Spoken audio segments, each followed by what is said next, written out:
Las comisiones obreras de Aragón queremos que en la campaña electoral del 26 de mayo se debata de los problemas reales de la clase trabajadora y de la mayoría social.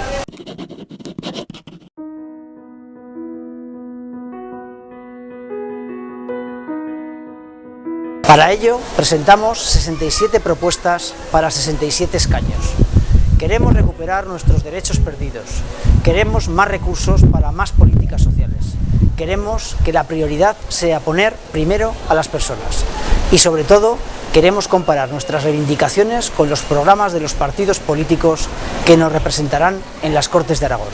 Estas son algunas de nuestras propuestas. Por un empleo de calidad. Apostar por la formación. Mejorar la educación.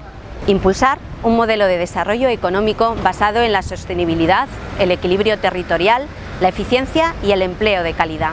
Mejorar el medio ambiente. Hay que recuperar la negociación colectiva. Reducir la siniestralidad laboral. Las comisiones obreras de Aragón llamamos a participar en las elecciones del 26 de mayo para defender los derechos de la gente trabajadora y para exigir cohesión social frente a la desigualdad. Te pedimos que votes progresista para conseguir un Aragón más solidario, más decente y más justo.